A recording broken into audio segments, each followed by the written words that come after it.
itaha iwacu, umwite Munyakazi cyangwa umwite Igitangaza. Izina ry'ubuhanzi akoresha ni Bruce Melody. Yabonye izuba mu 1992, avukira i Kanombe, aha ni mu karere ka Kicukiro mu mujyi wa Kigali. Ise umubyara yitwa Jerive, naho nyina akitwa Vereni Muteteri.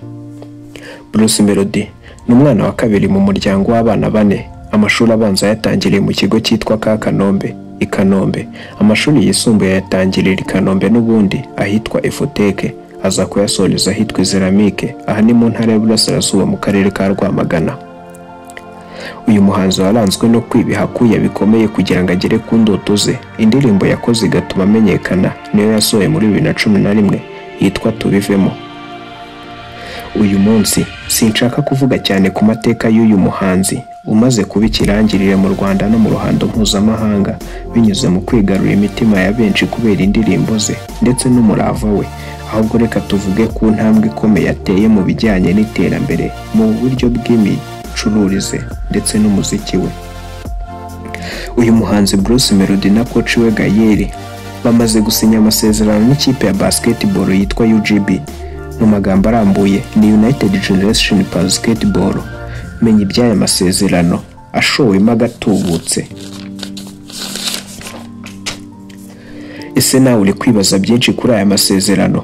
Menya byinshi muri iki kiganiro. Nge ndi muvandimwe Penuel, mbahaye ikaze. Reka duhere kumva n'imvano y'ibitekerezo bijyanye n'ishoramari kuri Bruce Melody kugira ngo tumenye neza. Tugiye kwifashisha inkuru nyarwanda yashyize hanze ku wa 19 Mutarama 2024.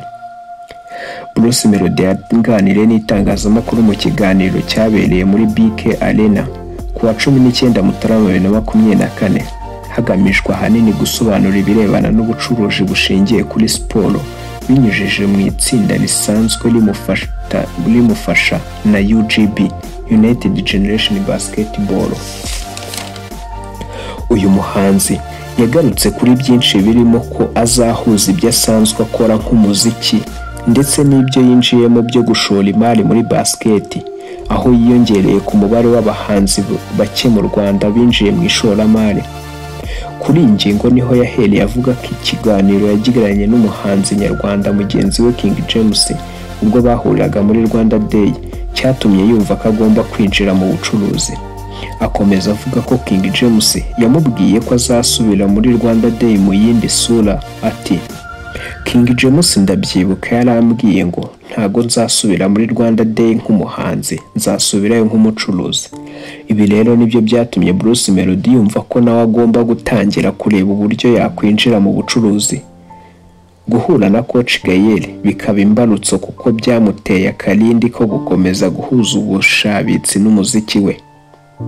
Iyi kipe ya basketball UGB, Bruce Melody na coach Gael bashoyemo imari yatangiriye muri Lycée de Kigali mu 1998, ikomeza kwiyubaka kugera igeze mu cyiciro cya mbere.